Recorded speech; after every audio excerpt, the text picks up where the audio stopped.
본문은 사복음서에는 다 기록이 되어 있지만은 이제 그 내용이 조금씩 다릅니다. 이 사복음서 중에서 이제 공간복음에는 가정이 거의 비슷합니다. 겟세마네 동산에 가서 기도하시고 그리고 이제 군병들에게 잡히시는 내용이 있는데 오늘 본문에는 이제 기도라고 하기는 좀 그렇지만은 어쨌든 18장 1절을 보면은 예수께서 이 말씀을 하시고 그러니까 17장까지 내용이죠. 대제사장적인 기도에 대해서 말씀을 드렸죠. 제자들을 위해서 예수님께서 대제사장처럼 그렇게 기도하셨다. 그래서 대제사장적인 기도다. 요한복음 17장이요.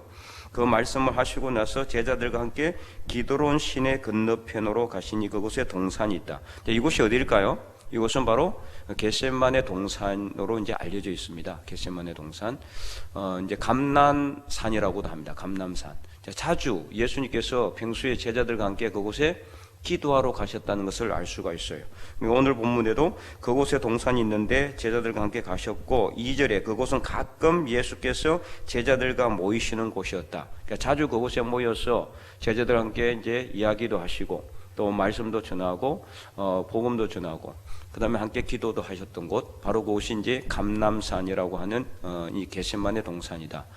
이제 사복음서 중에서 공간복음서에는 마태복음, 마가복음에는 이제 이 겟세마네라고 나와 있어요. 겟세마네 동산이라고 나와 있고요. 그래서 그 겟세마네 동산에서 기도하시는 그 내용이 오늘 본문에는 생략이 되어 있다. 이것을 이제 아시면 되겠습니다.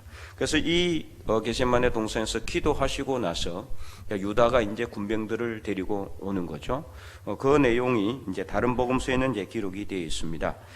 그래서 오늘 본문을 계속 이제 읽어보면은요, 예수님께서는 마치 군병들에게 잡히고자 애를 쓰고 있는 듯한 모습을 볼 수가 있어요. 그죠?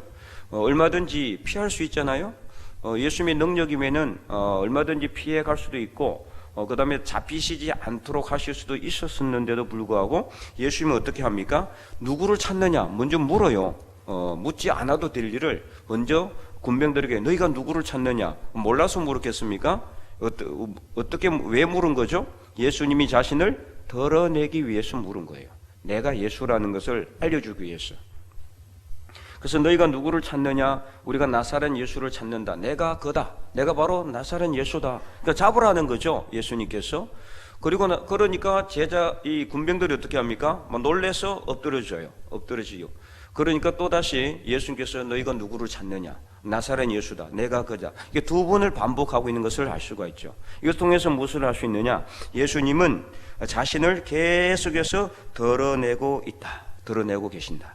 그래서 잡히시기 위해서 드러내고 있다는 것을 알 수가 있습니다. 이는 바로 예수님께서 평소에 말씀하셨던 예수님의 때가 이제는 이르렀기 때문입니다. 예수님께서 평소에도 얼마든지 잡힐 수 있는 그런 이 위기의 때가 많이 있었거든요. 그때마다 예수님은 이렇게 잡히시지 않았어요. 그리고는 이 복음서에서 이제 이 기록하는 내용이 어떤 내용을 기록했죠? 때가 아니었다. 예수님의 때가 아니었다. 이런 내용 계속해서 기록되어 있죠. 그 때가 이제는 이르렀다는 거죠. 오늘 본문에는 그 때라는 말이 안 나와 있는데, 자, 마태복음에 보면은 그 때가 대해서 자세히 나와 있어요. 마태복음 26장에 한번 볼까요? 마태복음 26장 44절 45절 46절 한번 읽어보겠습니다. 다 찾았으면은 신약성경 47면이에요.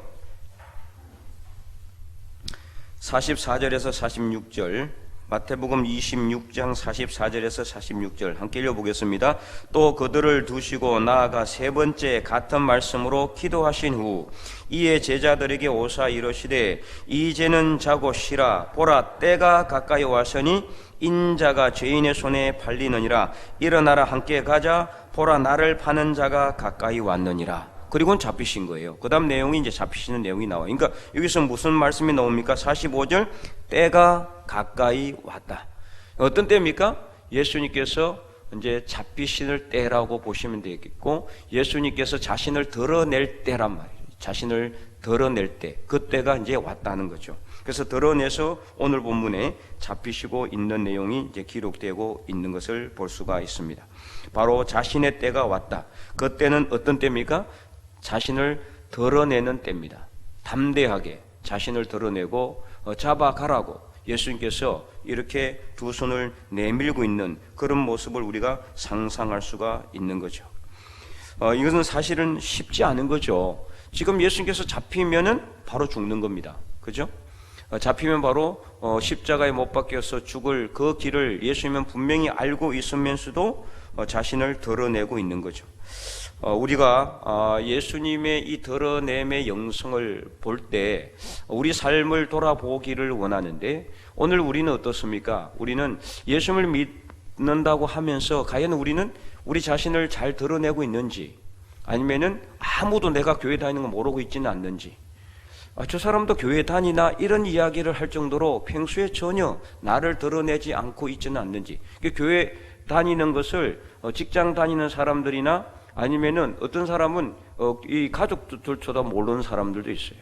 가족조차도 주일에 그냥 어디 놀러 가는 걸로 알고 있는 저런 사람들도 있는 것을 봤어요. 물론 자신을 드러낼 필요가 꼭 없을 수도 있어요. 그죠? 굳이 내가 교회 다닌다 이렇게 막 나팔을 불고 다닐 필요는 없지만은, 그러나 우리가 필요할 때는 오늘 예수님처럼 자신을 드러내야 할 때가 있는 거죠. 근데 이건 자신을 드러내는 것은 자기를 자랑하는 게 아니잖아요. 어떤 때입니까? 하나님의 백성으로서, 그리스도인으로서 우리의 정체성을 드러내는 거거든요. 나 자신의 정체성. 나는 이런 사람이다. 나는 예수 믿는 사람이다. 나는 하나님을 믿는 백성이다. 나는 교회 다니는 사람이다. 나는 그리스도인이다. 이것을 드러내는 건데요.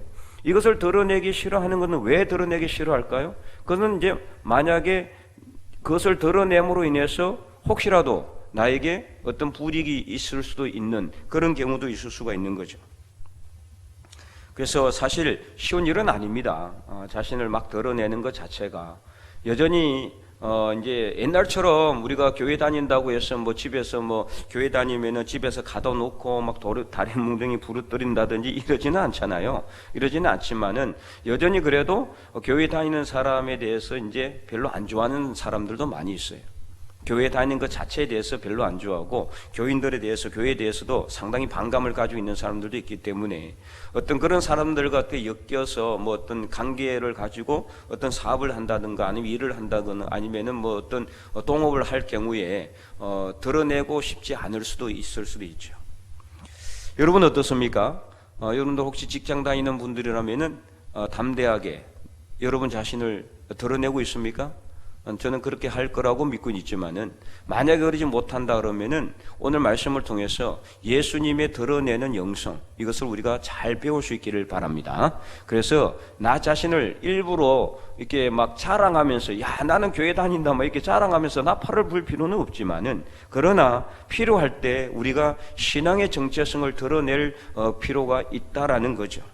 쉽지는 않습니다. 그러나 그럴 때가 분명히 오게 된다는 거죠. 예를 들어서 저도 이제 그럴 때를 많이 이렇게 겪었는데, 제가 오랫동안 직장 생활을 했고 조직 생활을 해봤기 때문에 직장에 들어가면 어떻습니까? 처음에 이제 신입생이 오면은, 신입사원이 오면은 한영회를 해줍니다. 그죠? 한영회를 하면은 요즘은 모르겠지만은 옛날에는 다 거의 100%가 처음에는 식사하고 두 번째는 이제 술을 먹으러 가요. 다 술을 돌려요. 다 술잔을. 그래서 한영식을 거하게 하죠. 그러면은 그때 만약에 내가 교회 다닌다고 이야기 안 하고 이제 술 마시지 않는다고 이야기를 하지 않았으면은 그때부터 평생동 어떻게 됩니까? 술 마셔야 되는 거죠. 술자리에 찾아가야 되는, 따라가야 돼요. 어쩔 수 없어요. 참 쉽지 않는 그런 일이죠. 조직 생활이라는 것 자체가 그렇잖아요. 우리나라 같은 경우는 상당히 이 회사에서 근무하는 것, 그 외에 또 밖에서 하는 것도 이게 근무의 연장이다. 지금은 많이 이런 것들이 사라지고 없어졌다고 제가 들었지만은, 하여튼 아직도 여전히 한국 문화라는 것이, 이 문화라는 것 자체가 이게 갑자기 확 사라지지가 않거든요. 여전히 남아있어요. 그 존재가, 잔재가 남아있다는 거죠. 그래서 입사 첫날부터 우리가 나는 교회 다닙니다 하고 막 이렇게 자랑하며 다닐 필요는 없지만은, 신입사원 한영회를 한다고 해서 이제 술을 이렇게 돌릴 때 과연 내가 그리스도인으로서 담대하게 나 자신을 드러낼 수가 있는가? 이제 혹시라도 그렇게 해가지고 내가 따돌림 받지는 않을까, 혹시라도 미움을 받지는 않을까, 또 상사의 어떤 분위기를 맞춰주지 못함으로 인해 가지고 밉보이지는 않을까, 나중에 인사평정할 때 불이익을 당하지는 않을까, 뭐 5만 가지 생각이 다 들지 않겠습니까? 또 이 술자리에 같이 술을 같이 먹지 않음으로 인해 가지고 이 사람들이 어떤 그런 집단 안에 들어가지 못하는 문제도 생길 수가 있거든요. 그러니까 나중에 어떻게 보면은 직장 안에서 혼자 이렇게 이제 외톨이가 될 수가 있어요. 다 따돌리는 거예요. 쟤는 뭐 술 안 먹으니까 그냥 빼버리고, 자기들끼리만 모여서 아침에 일찍 오면은 자기들끼리 모여서 커피 마시면서 그 전날에 술 마시면서 있었던 좋은 재미있는 이야기들, 그런 것들을 하면서 못 끼는 거예요. 안 마시는 사람은. 그렇잖아요? 제가 그런 일을 당했거든요. 직장 생활을 할 때 참 힘들고 어려웠습니다. 상당히 오랜 기간 동안. 하지만 나중에 이제 어쨌든 전화위복이 되고 정말 하나님께서 완전히 뭐 반전을 이렇게 이제 만들어 주셨지만은, 어쨌든 간에 우리가 직장 생활을 하다 보면은 사실 이렇게 신앙의 정체성을 밝혀야 되는 경우가 많이 있습니다. 나는 예수 믿는 사람이기 때문에 이거는 하지 않겠습니다. 신앙의 양심상 하지 않겠습니다. 이렇게 밝혀야 될 때가 온다라는 거죠. 물론 술을 마시는 것 자체가 죄라고 할 수는 없습니다. 성경에는 술을 취하지 말라고만 되어 있기 때문에, 그럼 이제 엄격하게 성경 문구적으로만 따진다면은 술 마시는 것 자체가 죄는 안 되죠. 뭐 만약에 뭐 한 박스 두 박스를 마셔도 전혀 술을 안 취하고 맨정신이고 더 정신이 뭐 또릿또릿하다 그러면은 모르겠지만은 그럴 사람이 있겠어요? 거의 마음은 없을 거예요. 그리고 이제 그것을 떠나 가지고 자, 술을 마시고 담배를 피고 이렇게 하는 유흥문화, 이 유흥문화거든요. 대표적인 유흥문화 아닙니까? 오락성 유흥문화인데, 이 오락성 유흥문화가 그리스도인들에게는 적합하지는 않죠. 이거는요, 우리보다 누가 더 잘 알아요? 안 믿는 세상 사람들이 더 잘 알아요. 그 사람들은 교회 다닌다고 하는데도 술을 마시면은 야, 그래 좋다, 잘했다 이렇게 이야기할지 모르지만은 어떻습니까? 나중에 돌아서서 욕합니다. 없는 자리에서 욕해요. 누구를 욕할까요? 그 사람만 욕하는 게 아니라 오늘 새벽 기도 때 말씀드린 것처럼 우리 출애굽기 20장에 하나님의 이름을 망령되이 일컫지 말라고 그랬는데, 망령되이 일컫는다, 하나님의 이름을 욕되게 하고 하나님의 이름을 악하게 하는 그런 것을 갖다가 우리가 우리 입으로는 그렇게 하지는 않잖아요. 근데 우리가 이렇게 함으로써 술을 먹고 이렇게 유흥문화를 즐김으로써 내가 없을 때 나를 욕하는 것뿐만이 아니라 교회를 욕하고 하나님의 이름을 욕하는 거죠. 하나님의 이름을. 그게 바로 뭐라고 그랬습니까? 오늘 새벽 기도 때 하나님의 이름을 망령되이 일컫는 겁니다. 그게 바로 내가 내 입으로 하나님의 이름을 망령되이 일컫지 않는다 할지라도 내 삶의 방식으로 인해 가지고 내 주변에 있는 다른 사람들이 하나님의 이름을 망령되이 일컫는다면은 그것이 바로 내가 그것을 갖다가 유발했기 때문에 망령되이 일컫게 되는 그런 촉진자라고 볼 수가 있는 거죠. 그래서 이 그리스도인들이 술을 마시고 안 마시고 이런 것 때문에 참 이렇게 한때는 이 교회 안에서도 과연 술을 마셔도 되느냐 안 마셔도 되느냐, 또는 제사를 드려도 되느냐 안 드려도 되느냐, 절을 해야 되느냐 안 드려도 되느냐, 이런 데 대해서 상당히 많은 이야기가 있었고 또 논란도 있어 왔어요. 통상적인 관념으로 봤을 때 세상 사람들이 그리스도인들이라면 해서는 안 될 일을 우리는 해서는 안 되는 거죠. 만약에 그걸 통해 가지고 안 믿는 사람들이 야, 이 교회에 대해서 안 좋은 그런 어떤 인식을 갖게 되면은 그 사람들에게는 복음 전하기 앞으로 힘듭니다. 쉽지가 않죠. 차라리 욕을 얻어먹더라도 우리가 그때 거절을 하고 신앙의 양심을 지키고 내 신앙의 양심을 지켰다면은 만약에 그 자리에서 욕을 얻어먹을 수 있을지는 모르지만 하나님의 이름을 욕하지는 않을 겁니다. 그래서 오늘 예수님은 자신을 드러내는 것을 통해서 이 군병들에게 자신을 계속해서 드러냄을 통해 가지고 때가 되면은 자신을 드러내야 되는, 정체성을 드러내야 되는 때가 온다는 것을 우리에게 분명히 말해주고 있고, 그때는 담대하게 자신을 드러내라는 것을 예수님께서는 우리에게 강조하고 있다. 이것을 오늘 본문이 우리에게 주는 영성적인 교훈입니다. 물론 신앙의 정체성을 드러내지 않는다라고 해서 잘못된 것이라고 할 수는 없지만은, 또 일부러 신앙의 정체성을 드러낼 필요도 없을 수도 있지만은, 그러나 분명히 오늘 같이 또는 제가 예를 들어서 이야기한 것처럼 우리가 실제 우리 삶 속에서 어떤 직장 생활을 하거나 사회 생활을 할 때 내 신앙의 정체성을 드러내야 할 때가 분명히 온다라는 겁니다. 그래서 우리는 오늘 본문에 예수님께서 자신을 가감하게 드러내는 이런 삶을 통해서 우리가 이것을 하려고 한다면은 어떻게 살아야 될까? 자, 우리가 만약에 평소에 내가 정말 전혀 신입사원 한 형식이 아니라 그냥 일상생활 삶 속에서도 우리가 내 자신을 드러내려고 하는데 만약에 내가 내 자신을 드러내는 것 자체가 부끄럽다면은 이것은 우리가 신앙을 잘못 살아왔다는 거예요. 그죠? 그래서 우리가 예수님처럼 담대하게 예수님처럼 자신을 드러내기 위해서는 어떻게 해야 되느냐? 어떻게 해야 되겠습니까? 이 세상에서 소금과 빛과 같은 삶을 살아야 되는 거죠.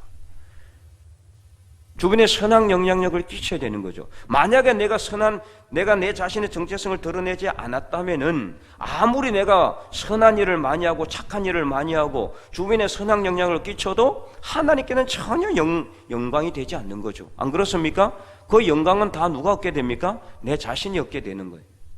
근데 만약에 내가 내 신앙의 정체성을 딱 드러내고 열심히 선한 일도 하고 착한 일도 하고 주변에 선한 영향력을 많이 끼쳤다라면은 어떻습니까? 내가 칭찬도 받지만은 야, 역시 하나님이 살아 계시는구나, 이것을 갖다가 분명히 말하게 되는 사람도 있다라는 거죠. 역시 교회 다니는 사람들은 달라. 하나님의 이름, 하나님의 교회가 오히려 칭찬을 받게 된다라는 겁니다. 그래서 평소에 우리가 정말 얼마나 신앙인으로서 그리스도인으로서 거룩한 삶. 그래서 신약에서는 그걸 뭐라고 그랬어요? 하기오스. 그리고 구약에서는 카도시. 이게 무슨 뜻이라고 그랬습니까? 다른 것과 구별된다는 거예요. 구별. 거룩한 삶이라는 건 뭐냐? 우리가 죄도 하나도 없이 흠도 없이 사는 거, 이건 불가능해요. 우리 삶 속에서 우리가 인간으로서 살아가면서 어떻게 죄도 없고 흠도 없이 살아갈 수가 있겠어요? 불가능합니다. 하지만 구별된 삶을 살아갈 수는 있다. 구별된 삶. 누구와 구별된 삶입니까? 세상 사람들과, 안 믿는 사람들과, 죄와 악의 낙을 누리는 사람들과 구별된 삶을 살아갈 수는 있는 겁니다. 그게 바로 거룩이에요. 그래서 평소에 우리가 거룩한 삶을 살아야 되는 거예요. 구별된 삶을 살 때 언제든지 우리는 무슨 준비를 해야 되느냐? 우리 신앙의 정체성을 드러낼 준비를 해야 되는 겁니다. 언제든지 나는 교인이다, 나는 교회 다니다, 나는 하나님 믿는 사람이다, 나는 예수 믿는 사람이라는 것을 누구에게든지 언제든지 어떤 상황에서든지 담대하게 드러낼 준비를 해야 된다. 그것이 바로 평소에 우리가 어떤 삶을 사느냐에 달려 있는 겁니다. 평소에 따지지기 잘하고 욕심 부리고 자기 것만 고집하고 이기주의적이고 양보하지 않는, 희생하지 않고 헌신하지 않고 솔선수범하지 않으면서 내가 예수님 믿는 사람이라고 이야기하면 오히려 예수님의 이름을 욕칠하는 겁니다. 평소에 예수님처럼 예수님의 영성을 닮는 삶을 살았다면 우리는 언제든지 예수님처럼 내가 그니라, 내가 바로 예수 믿는 사람이다, 담대하게 밝힐 수가 있겠죠. 하늘을 우러러 한 점 부끄러움이 없기를, 이 서시라는 시의 이 제목인데요. 이 문구잖아요. 윤동주가 지었던 서시라는 이 시입니다. 윤동주는 이 구한말에 우리 일제 때에 만주 간도 지역에 있는 용정이라는 곳에서 그 명동촌에서 태어났거든요. 그의 고향이 용정이라는 곳입니다. 용정. 이제 명동촌이라는 이름은 이제 그 동네 이름은 명동촌인데요. 그 명동촌은 이제 규암 김야견이라는 분이 이제 건설한, 어떻게 보면 이제 이 일제 치하에서 이렇게 자유를 찾아서 이 만주 지역으로 건너갔던 사람들, 조선족들만 모아가지고 만들어 놓은 이제 쉽게 말하면은 이제 조선족 자치 구역이라고 보시면 되겠어요. 그래서 조선족들만 모여 있는 게 마을을 만들었어요. 그게 명동촌이. 이게 동쪽을 갖다가 밝힌다, 이런 뜻이에요. 동쪽은 그때 바로 조선이었거든요. 그래서 명동촌이라는 이제 마을을 만들고 그 명동촌 안에 명동학교를 설립을 합니다. 그 명동학교에 학생이 바로 윤동주 시인이었어요. 근데 윤동주는 이제 김약연 선생의 조카입니다. 조카. 김약연 선생은 윤동주의 외삼촌이에요.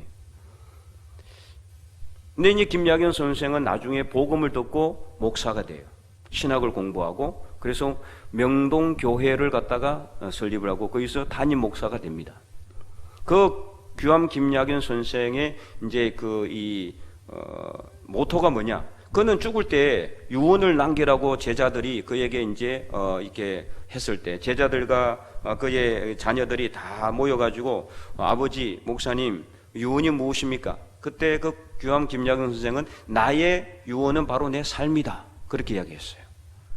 그는 목사가 되고 나서 동장군을 지면서 걸음을 갖다가 주고 밭을 손수 일구면서 실제로 실천 신학의 길을 걸었습니다. 지금 이제 한신대를 비롯해서 기장 이쪽에 어떤 이 신학의 모토가 바로 이 맹동촌에 있는 김약연 선생의 그 어떤 정신을 그대로 계승한 것이라고 볼 수 있어요.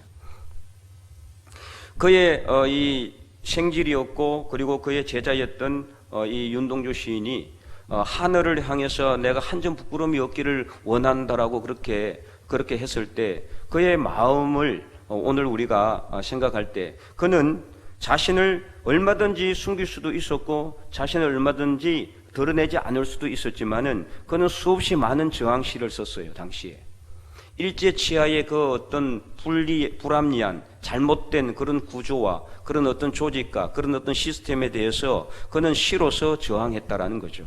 결국에는 그는 나중에 체포가 되죠. 그래서 후쿠오카 형무소에서 그는 27세의 젊은 나이로 결국에는 생을 마감하게 됩니다. 들리는 이제 그 말에 의하면 그가 거기서 생체 실험도 당했다. 그래서 이제 그 죽음을 당했다라는 이제 이야기도 있고 고문을 많이 당해서 죽었다라는 그런 이야기까지도 있지만은 그는 수없이 많은 시를 남기는데 그 시 중에서는 상당수가 어떤 시냐? 바로 기독교 색채가 아주 짙은 시였습니다. 자신의 정체성을 드러냈다라는 거죠. 십자가라는 시도 있고요.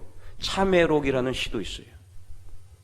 우리는 서시밖에 모르잖아요. 뭐 벨해는 밤이라든지 이런 것밖에 몇 개밖에 잘 모르는데 저항시로서 그가 지었던 많은 시 중에는 상당수가 기독교 시였다라는 거예요. 그래서 십자가라든지 참회록을 읽어보면은 이 사람은 예수 믿는 사람이라는 것을 바로 드러나게 돼요. 자신을 드러냈어. 얼마든지 자신을 드러내지 않고 그 당시에 그렇잖아요. 수많은 사람들은 어땠습니까? 일제의 부역을 했잖아요. 당시 그 선구자라는 그 당시의 어떤 이 상황을 갖다가 노래한 선구자라는 그 가곡 상당히 많이 불려지다가 그 작사가와 작곡가가 친일 행적을 했다는 이유로 지금은 아무도 안 부르죠. 거의 뭐 대부분의 어떤 그런 공식 선상에서 선구자라는 게 이제 이 가곡이 사라졌지만은 얼마든지 일제에 부역해서 자기의 어떤 이 자신을 갖다가 안전을 보장하고 또 얼마든지 자기가 편안하게 살 수는 있었을 겁니다. 누구한테 손가락질 당할 일도 없어요. 그 당시에는. 그러나 그는 일제에 저항했고 자기의 어떤 신앙의 정체성을 시를 통해서 드러냈다라는 겁니다. 그래서 그가 시한 시가 서시가 바로 하늘을 우러러 한 점 부끄러움이 없기를 이렇게 지었다라는 것은 그가 너무나 부끄럽다는 거죠. 누구에 대해서요? 이 일제에 항거하지 못하고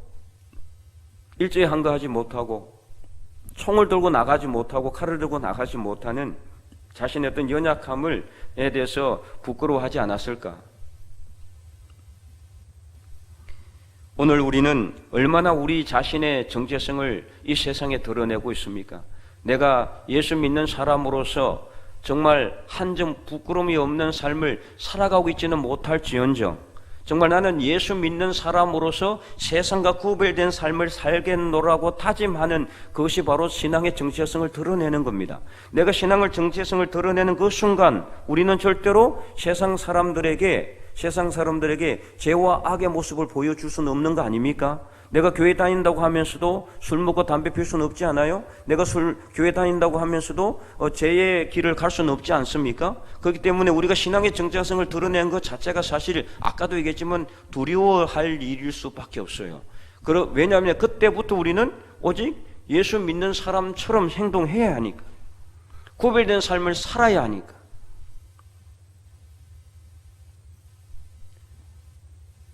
오늘 이 말씀을 통해서 우리는 준비할 수 있기를 바랍니다.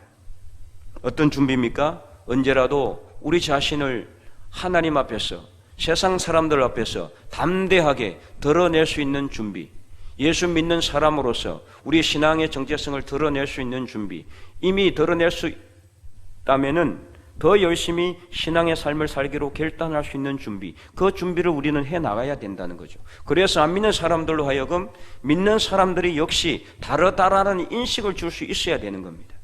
교회에 대해서 안 좋은 인식을 갖고 있는 사람들, 믿는 사람에 대해서 안 좋은 인식을 갖고 있는 사람들에게 교회에 다니는 사람들, 믿는 사람들이 역시 다르다는 것을 보여줄 수 있어야 되는 겁니다. 소금물은 그 작은 소금의 양을 가지고도 정말 바닷물을 완전히 짜게 하는데도, 오늘 우리는 얼마나 많은 그리스도인들이 이 땅에 있는데도 불구하고 여전히 이 세상이 죄와 악으로 가득 차 있다라면은 우리는 우리의 역할을 제대로 하지 못하는 겁니다. 신앙의 정체성을 꽉꽉 숨기고, 교회 다니는 사실을 숨기고, 주일에 교회 나올 때 성경책 들고 나오기 싫어하고 부끄러워서 성경책을 뒤로 감추고 혹시 오고 있지는 않습니까? 사람들이 보는데 당당하게 내가 성경책 들고 앞으로 나올 수 있다라면은 그런 사람이 바로 오늘 예수님처럼 내가 건이라 신앙의 정체성을 바로 드러내는 삶입니다. 오늘 우리가 말씀을 통해서 이 땅에서 정말 부끄러움이 없는 예수 그리스도를 믿는 그리스도인으로서 우리 자신을 밝히 드러내고 오직 하나님께 영광을 올려드리는 하나님의 거룩한 백성들이 다 될 수 있기를 주님의 이름으로 간절히 축원드립니다.